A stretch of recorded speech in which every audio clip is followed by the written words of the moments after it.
to be at Perry Ridge last week, Last week. and it worked, right? So little announcements here and there, and sometimes it make effective outcomes. So I'm glad that we have a good crowd today. We're celebrating this month, right, thanks to a wonderful committee and a lot of great support from our institution, the Women's History Month, Heritage Month, right? And today is our last event of the month, and I'm so excited to say to all of you thank you, and thank you to our presenters as well for all that wonderful support that we have had. I wanted also to thank the committee members.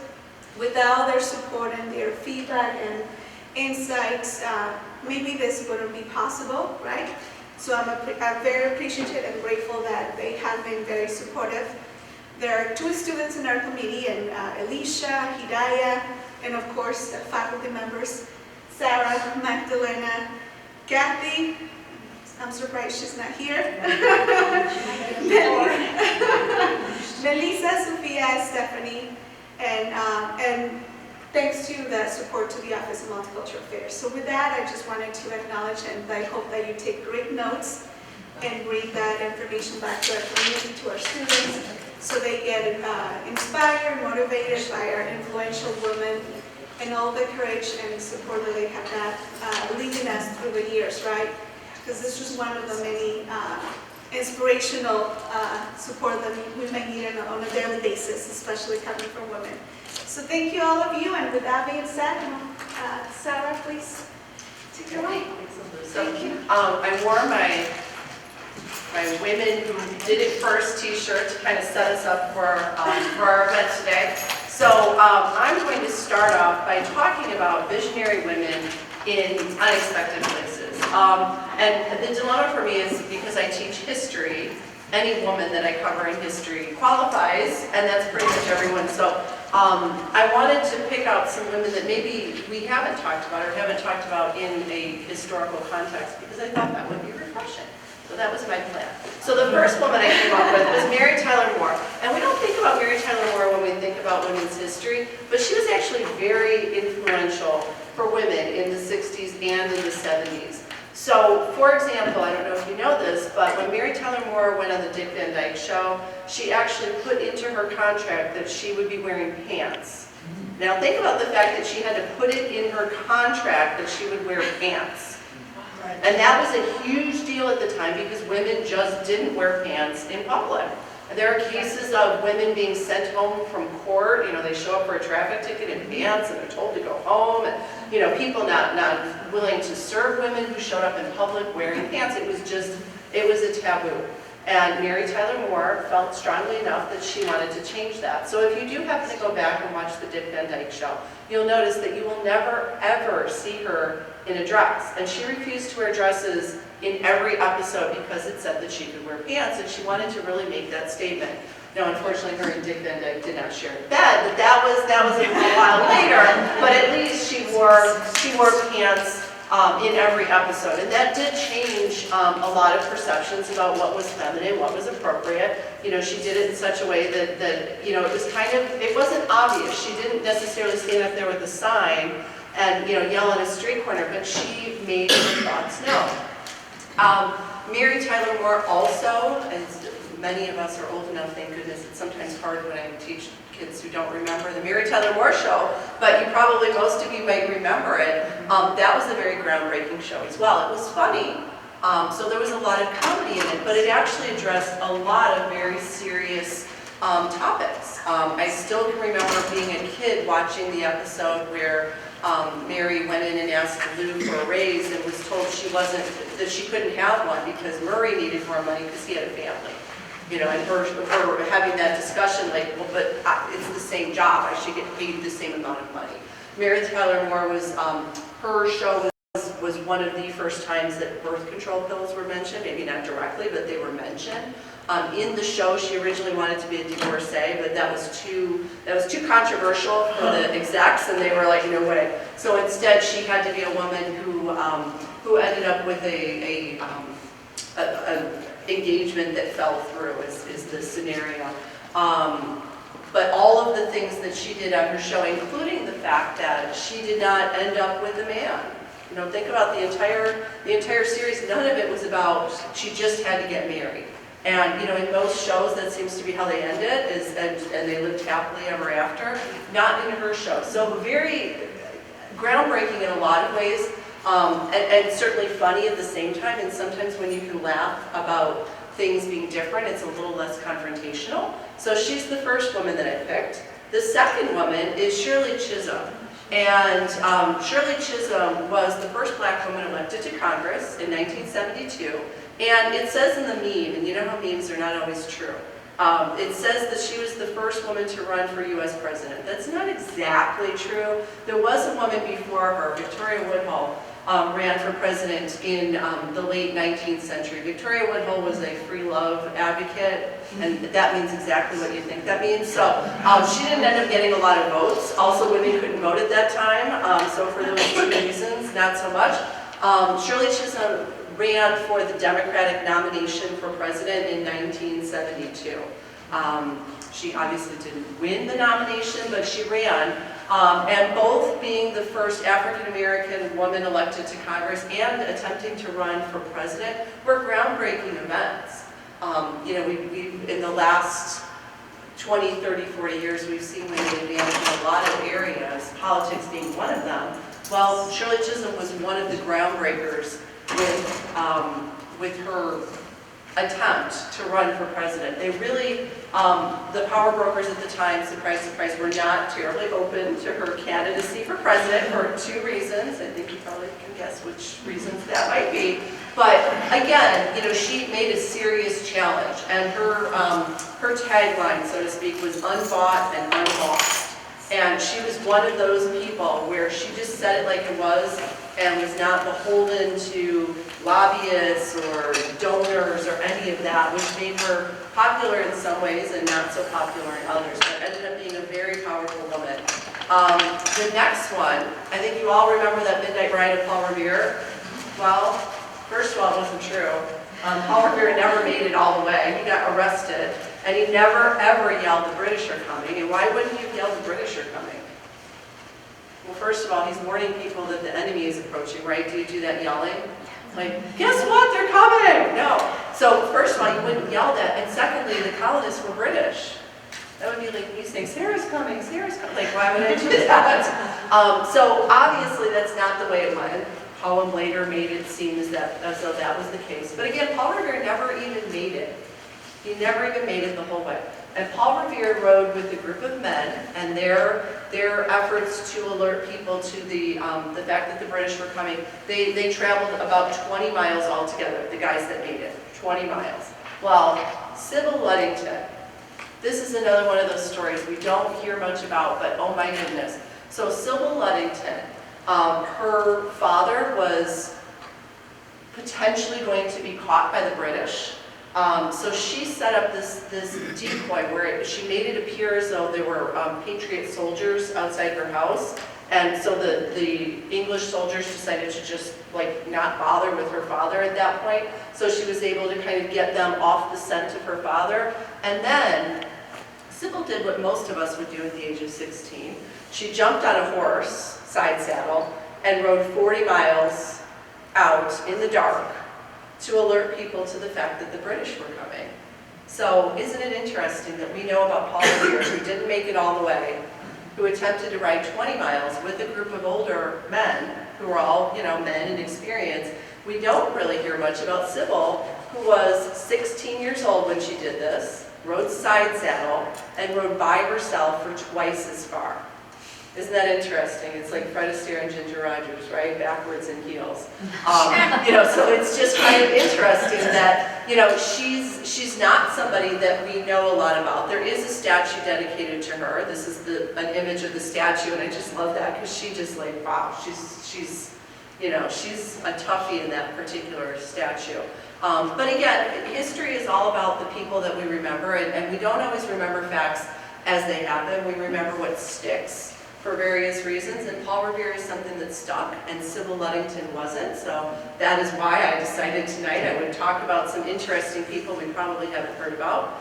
The last one is Harriet Tubman. Now, I'm assuming that if you're here tonight, you're into history.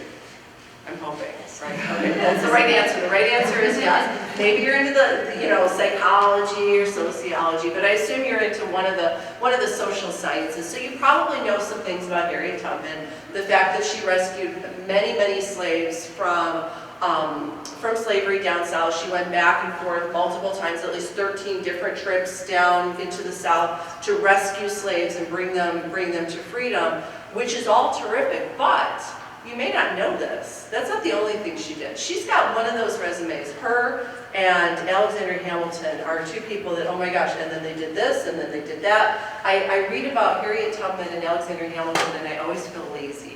That's when I feel like, oh my gosh, I have to really get my act together and do something big. So in addition to that, Harriet Tubman worked with the Union Army. She worked as a Union Army nurse. But not only that, she was the first woman to lead a group into battle. So she guided a group of 150 black soldiers to rescue slaves.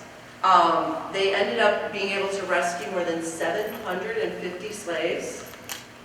Wow, 750 people that were enslaved. She and this group of 150 African American soldiers. And again, this is 150 soldiers, but who's in charge of these soldiers? Yeah, 11. And not just one, Harriet Tubman. Harriet Tubman's in charge of this whole group of soldiers and leads all these people to freedom, leads these slaves to freedom. Harriet Tubman had to fight to get a Union pension of any sort. She did end up getting married, and she got a widow's pension when her husband died, $8 a month, which I guess, doesn't go very far anymore. But she fought to get her own pension because she actually served in the military as well. Eventually they gave her a nurse's pension, and then after continued fighting and letter writing on her behalf and all of that, she ended up getting $20 a month, which was more than any nurses got. It wasn't an acknowledgement that she served in a military capacity, but it was more than other nurses had gotten. Most of them were getting $12 a month as their pension, and she ended up getting $20 in the end. So she did end up certainly getting a little bit more, but wasn't as acknowledged at the time as what she might have been. So I appreciate your time listening to my stories. There are 4 of us who are presenting tonight, so we very carefully divided it out to have 12 minutes each, so I because I can never stay on the time even though I make everyone else, so please know, it's still, look, there's extra seconds. And now I'll turn it over to Sheila.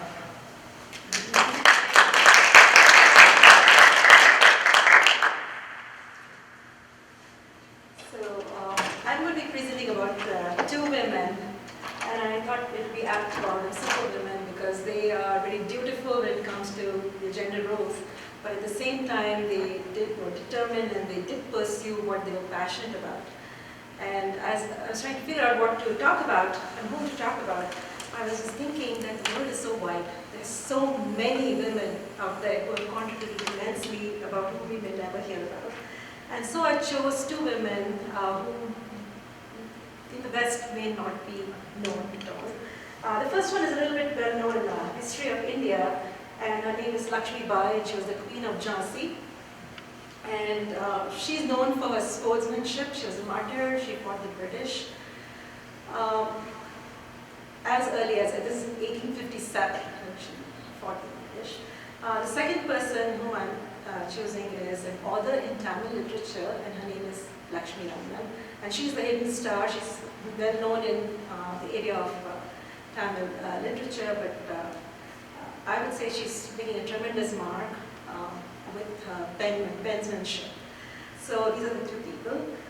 Queen of Jhansi, Lakshmi Bai, known very well for her courage, had a very interesting childhood.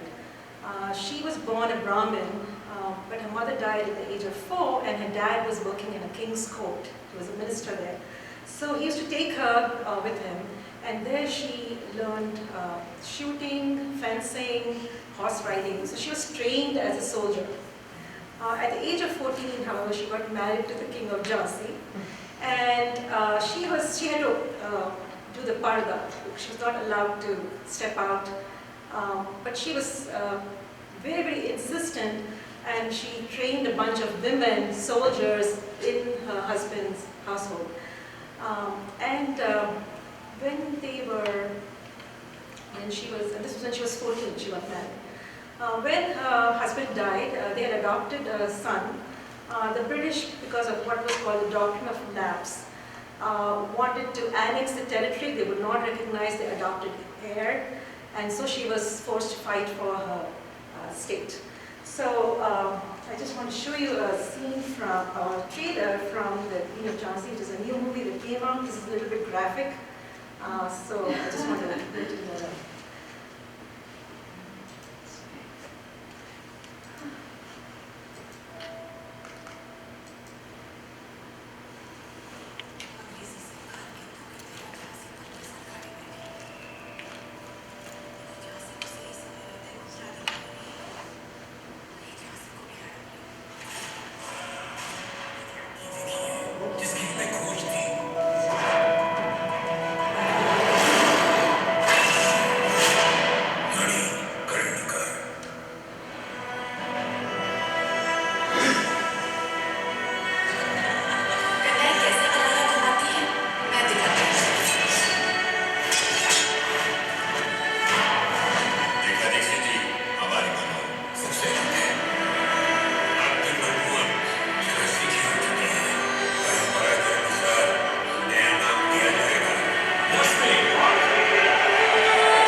She also had a very interesting childhood. Patriarch as a grandfather who wouldn't allow the women to step out of their homes. But luckily for her, her father was very encouraging, and she went on to do her Bachelor of Arts degree in history. And this was the year 1960. She found a niche in 1959 when her first story got published in the language Tamil, which is my mother tongue. She continued to write even after marriage, where she went into an extended family. So she had her parents-in-law, her brother-in-law, sisters-in-law, and also her own children. And that's why she says that she was focusing more on short stories. So she's published about 350 short stories in Tamil, 200 articles which are non-fiction, 40 novelettes, or what we call mini novels, 10 of which got awards, 10 novels, She has also written about 8 plays. She has directed and acted in 2 plays. So it is the reason I chose her was because she was managing so many things and then also at the same time pursuing what she felt really passionate about. Lakshmi has written about a lot of issues, social issues like child marriage, which is still common, though it is illegal, it is still common in certain parts of India, northern India where she stayed. Also the practice of sati, some of you may have heard of this, which is the immolation of women in their husband's funeral pyre. And though it's again illegal, there are some areas that they still practice that. So she wanted to highlight those things. Education of women is something that she's passionate about, and she's written about. Other issues like infrastructure, so water problem in India, which is really bad in some areas, parent-child relationships, and her focus has also been primarily on women. And one of the reasons she feels this way is because she feels that women are pivotal to family and to society. So I thought it was very interesting, a career that is, I would say it's a hobby, but I would call it a career because it's still ongoing, and I'm really looking forward to many more things she's going to be doing. So, thank you.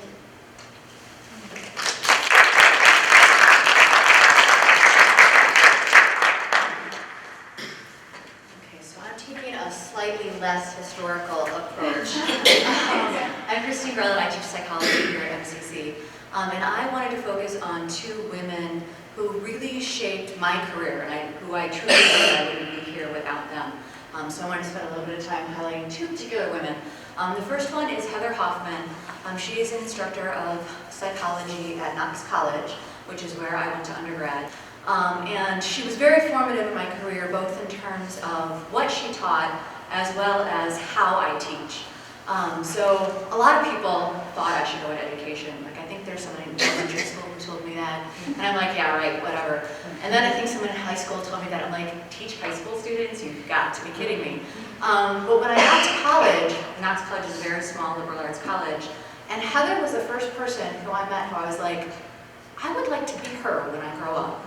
And it was partly the content that she taught, because I teach human sexuality now, and that's what she taught. But the way she came into the room, like it was a small liberal arts college with any kind of dress code. So like in the summer, she would be wearing cut-off shorts and just a t-shirt, and she'd come in with her notes, and she would sit on the desk cross-legged, and she would just talk to us, and like sometimes write things on the board. But I was just hanging on her every word, and she was so smart, and all she had was like a couple pages of notes. And she was just incredible in terms of the way that she would engage the classroom and make you think. And as part of my research for this project, I went into ratemyprofessor.com, which you know is dangerous for an instructor. But this is one of the comments that one of her students wrote. She's my favorite professor. She has helped me academically and with life. She is so amazing. Super hard with grading, but she makes you work, and that's addicting.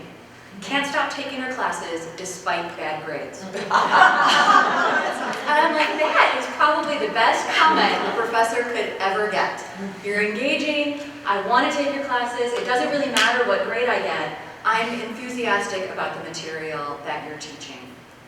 And since she teaches human sexuality, I was really struck by how honest and forthright she was. There was no question she wouldn't answer. She never blushed. The classroom was a very safe and open environment, and as the slide mentions, sometimes she used some unorthodox methods. I remember when I was in the class, we took a field trip to what was called the Whack Shack, which was a particular store in town, and we had to write a response to that and engage in that experience. So she was always pushing us to challenge the way that we thought and how we thought, and to consider other ideas that we might not have considered before. After taking her class, I worked as her TA, both in human sexuality and as intro, and then she was my honors thesis advisor. She's gone on to have quite a career in terms of sexuality. She's got a lab going at Knox College now where she focuses on the biology of sexuality and scent and sexuality. So that's really where her heart is. But she's just an amazing professor who, again, I wouldn't be here today if it wasn't for her. The second one is Sydney Hans, and Sydney Hans I met in graduate school. So after attending Knox College, I went to the University of Chicago, and I attended the Committee on Human Development. And Sydney Hans is an associate professor or an affiliate professor for the Committee of Human Development. She used to work at the Department of Psychiatry, and now her mostly full appointment is at the Social Service School of Administration, School of Social Service Administration. And I got to know her when I took her class on lifespan, which is the other class that I spend most of my time teaching here at MCC. And unlike Heather, she was much more reserved. She was very detailed, very focused, and at the University of Chicago, you mostly stood behind a lecture when you presented in class. But it was, again, engaging, and she really pulled in her own experience, not so much about her own personal family life, but about all of the research that she's done. And so one of the comments from her students on ratemyprofessors.com, she is a genius in her field. If you're interested in child development, families, grant writing, attachment, etc., she is excellent. Wonderful teacher, very interesting and knowledgeable, engaging, and very sweet. And her research has really focused on the parent-child dynamic, and she's done a lot of research on pregnancy, birth, and the early postpartum period. When I was in graduate school, I worked in her lab and doing research on doulas. And doulas are women that you can hire to basically help the mother deal with the postpartum period as well as the birth itself. And they're very common in other areas of the world, a lot less common here in America. And she wanted to prove that that's helpful to mothers. And some of the research she's done has shown that. But I think all of her work working with mothers and children really gave her a very practical view of how things work, because theory is great, but if you know anything about children, theory only gets you so far. I had my first child while I was here, and I'd been teaching child psychology for a while, and I remember telling a few of my colleagues that I kind of wish I'd given all of my students who'd taken child psych with me before I had a child a refund, because the book really only gets you so far. It's very different when you're actually engaging with a real child. But her research has been very important in terms of looking at that maternal-infant bond, as well as other important supports, so social supports, maternal supports, the impact of mental illness on that maternal-child relationship, etc.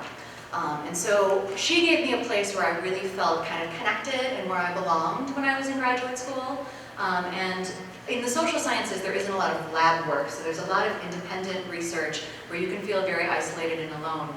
But she really engaged with you as an entire person. So I worked with her in class, obviously, and in her lab, but she threw me an engagement party when I was getting married.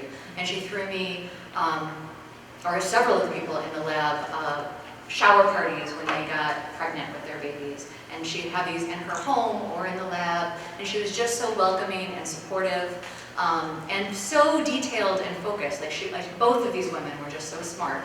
And I still show one of the papers that she edited for me in my class with Anne. And I show students that, writing is an iterative process and everybody needs the feedback. And look, these are all the comments that, I got as a graduate student, so you shouldn't be surprised by getting some feedback as an undergraduate student. So the reason I chose these two women is basically if you could take both of them, kind of squish them together, that's who I hope that I am as a professional instructor here at MCC. I want to challenge my students, but I also want to support them. I want to engage them in this new process and challenge them to think new thoughts, but also support them and give them some of the resources that they need to meet the expectations that I'm giving to them. And so both of these women help me.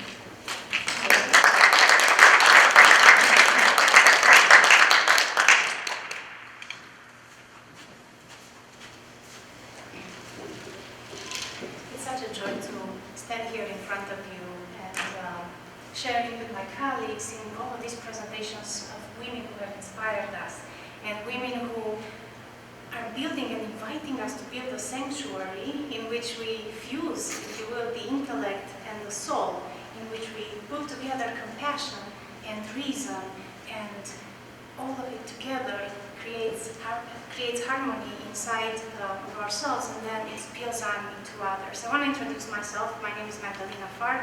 I teach psychology here. I'm a social psychologist. And what I'm going to do right now, kind of like she likes, I'm going to take you on a trip around the world.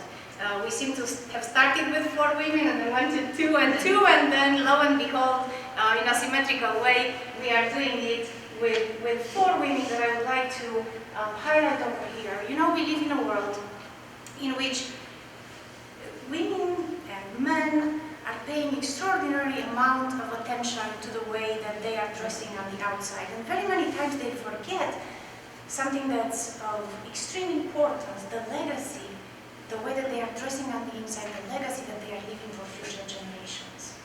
And the women that I'm going to bring to your attention tonight have not forgotten that. In fact, what they've done is that they in their lives have dressed themselves with very unique apparel, if you will. And I would like to share some of that type of dressing that I would love to emulate in my life. I know of a woman who dressed herself in courage.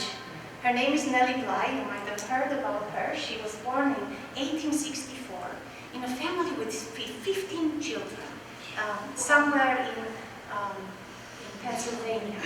She lost her dad when she was 6 and then started to care about, together with her mom, for the other 14 siblings, had to give up school for that. But in spite of the fact that she now was focused on caring for the immediate family, she was an avid reader and she was reading newspapers. And in one of the newspapers that came their way, he noticed an article written by a man about the role of women and the role women played in society. And she felt, together with all the women, in an era in which women were not heard, the voices of girls did not exist, women didn't even vote, right? She felt that this was unfair, and so she wrote a letter to the editor, and she wrote it in such a way that the editor not only published it, but gave her a pen name, Nellie Bly. Her given name is Elizabeth Cochrane, and gave her this name, and then invited her to contribute some more. And thus was born one of the greatest journalists in American history.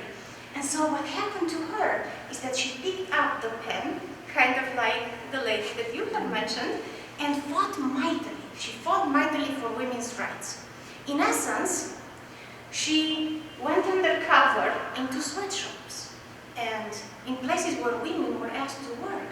And she noticed the horrible conditions in which they were working, mixing batter or sewing, basically for nothing. They brought home a paycheck that made them or left them broke. She then went, and this for me as a psychologist, this is so powerful, because she went undercover into a mental institution in New York, upstate New York. Hi, welcome.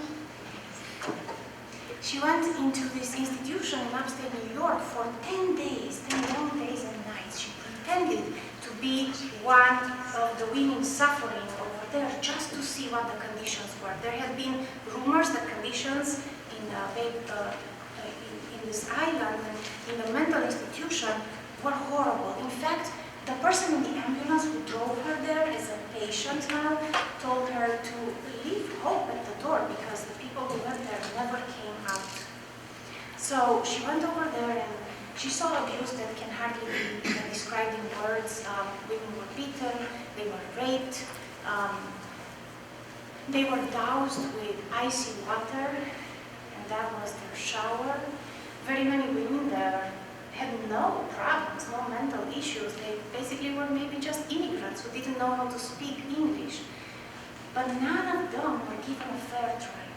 Nobody was giving them any hope.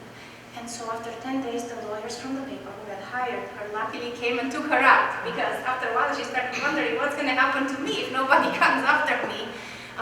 While she was there, she acted normally, but that didn't matter. And we know from experiences in psychology that's not the case. She came out and she wrote this mighty story, if you will, 10 Days in a Madhouse. And you can find it, it's in a public domain, and you can actually find and read this book, illustration of what had happened over there. And she changed the law, and she changed conditions. She took the pen and mightily fought. She took the pen and reported on her explorations and adventures in the world, demonstrating that a woman would not allow herself to be lower than a man. You know that Jules Verne wrote that wonderful story around the world in 80 days. Well, this woman decided that she was going to go around the world by herself, and look at how she dressed so economically. She made herself a dress that was of sturdy fabric, then took this coat, and in that bag she carried everything that she had to carry for her whole trip, a trip that lasted 72 days. So she beat Jules Verne's main character, who went around the world in 80, and in the process also met Jules Verne in Paris. So that was really cool. He actually got to congratulate her, meet her there. But Nellie Bly has been teaching me to clothe myself in courage. The courage to live the life of high expectations, the courage to and bravery to do what I'm afraid of doing, the courage and bravery to stand for justice and to fight against oppression. I also know of a woman who clothed herself in strength and integrity. I promised you that I was going to take you on a trip around the world, and I am. I am originally from Romania, and the lady that I'm presenting to you tonight is a lady who has spent a major part of her life in Romania, but then came to the United States in 1966. Her name is Sabina Wungrad, and she is the prototype, if you will, of the person who takes her beliefs seriously and is able to stand for them with integrity. She comes from a Jewish family, was born in 1913 in a Jewish family in a village in Romania, and she was very educated, very cultured. She went and had her linguistics degree at Sorbonne in Paris, which was the highest university at the time. Went back to Romania, married her husband Richard, and they converted, both of them converted to Christianity. As the Second World War came raging on, she suffered a double strike of tragedy. First of all, because she was Jew. She lost her entire family, her parents, her sisters, her brother. They all died into Nazi concentration camps. They were gathered and put into concentration camps, and all of them died. If that wasn't enough, after the Nazis retreated and the Red Plague came to Romania with communism, what the communists did was that they took all the people who were the intelligentsia of the country, the educated people, and Christians, and put them in jails. And so Richard Wurmbrand her husband spent 14 years in a jail as a political prisoner, and she spent many years in a forced labor camp. All the while, their 5-year-old son was living on the streets and out of the mercy of others. More than a decade passed, and they came out.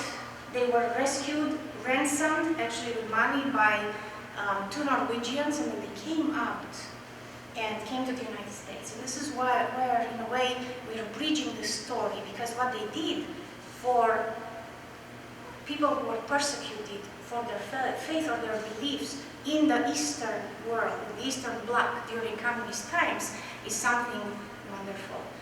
They came, and with power, with strength, they testified in front of the US Senate about the atrocities that were happening in communist prisons. And at one point, her husband Richard lifted up his shirt and showed the signs of what had happened during these times of torture. He says about her at one point, and this was before they were taken to prison, they were at the Congress of the Communist Party, and their faith was ridiculed. And so she says to him, "Richard, stand up and wash away this shame from the face of Christ. They are spitting in his face." And I said to her, "If I do so, you lose your husband." And then she replied, "I don't wish to have a coward as a husband." Which, as I'm reading it and as I'm thinking about it, I feel myself tremble almost at the power of this courage, I would love to dress myself with this strength and integrity of suffering, if I have to, for my beliefs. Their legacy, her legacy, is living on. You know, when she died in the year 2000, The Guardian, and I have a quote over here, The Guardian said about her,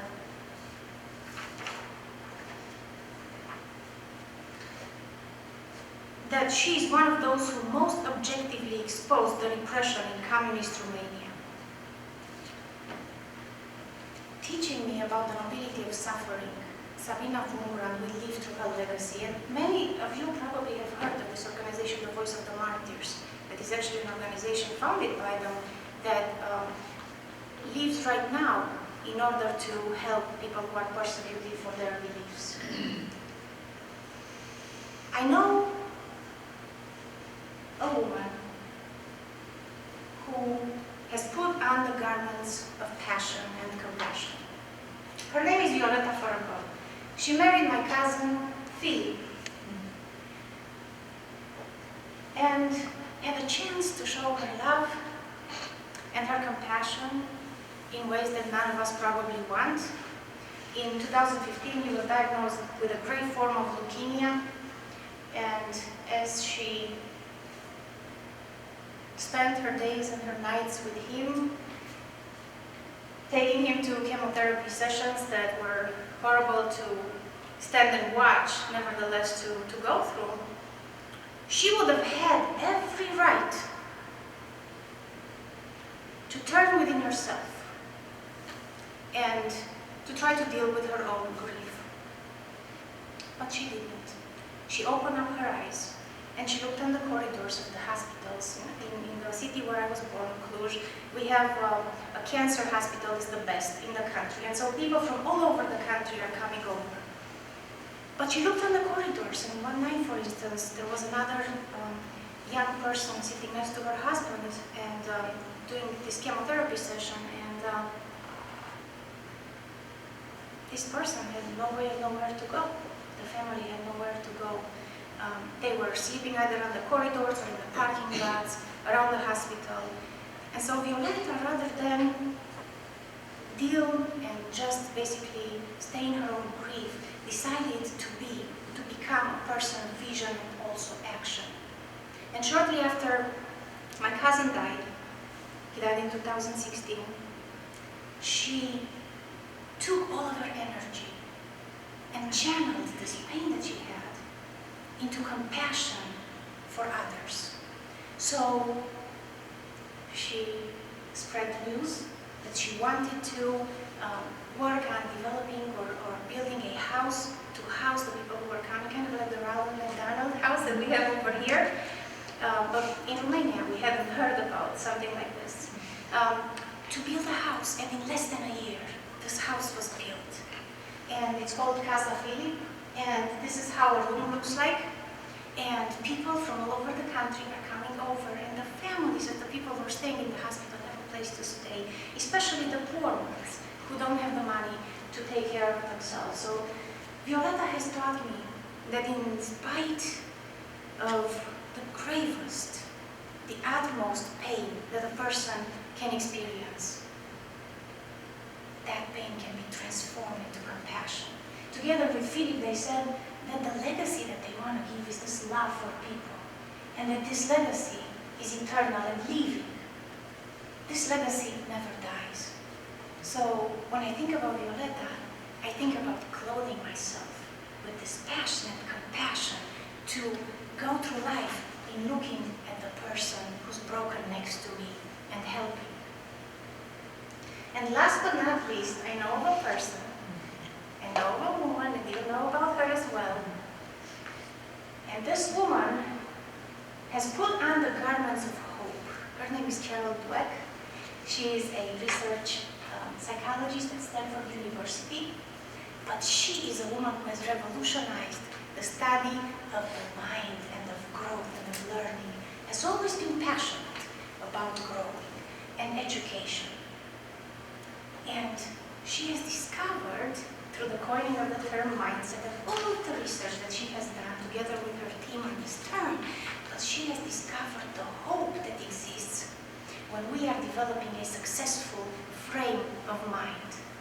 When we are developing a mind that tells us that our abilities can be changed, that we can grow, that we don't have to limit ourselves to our mistakes, that in fact we can learn from our mistakes and transcend them. She has taught children and adults alike that behind our foreheads there are volcanoes upon volcanoes upon volcanoes of neurons, of cells that we can transform through learning, of new connections that we can make. She has taught children from impoverished schools that they can hope to become someone of substance, someone who has an impact in the world. She has taught me how to educate my kids so that I put hope in their hearts, and I don't talk to them about their limitations, but I talk about their hope. She has encouragement. She has been an encouragement. I know that you've been at the other growth mindset, and she liked it. Were you there? I think so. That I am so passionate about her that I love to spread the word to everyone, and to you too. Explore a little bit of her and her ideas. The main thought though, as we are looking at her life, and I'm looking at her life, the main idea is that she has taught me to clothe myself with this hope for growth in the future.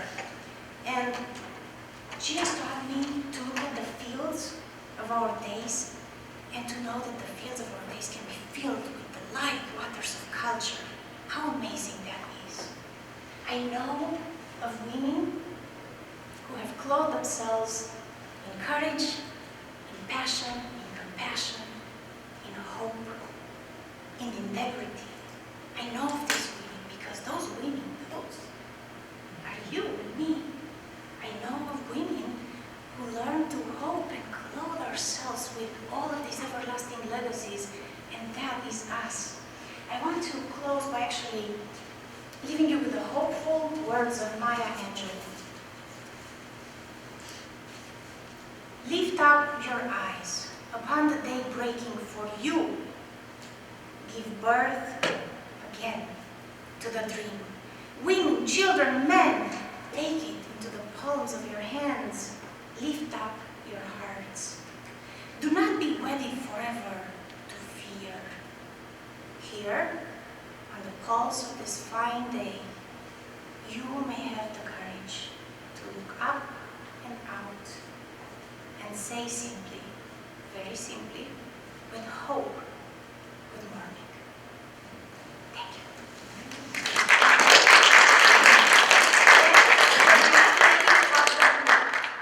In fact, we have all thought about women of inspiration and courage, but I'm willing to bet that each and every one of you, as you are sitting over here and thinking about all of these names, some of them known, some of them unknown, that you have thought of a woman who in your heart has this role, the woman who has inspired you. And if that woman is alive, and even if that woman is not, if that woman is alive today, what we would love as a group is to invite you to write her a little note, a thank you note.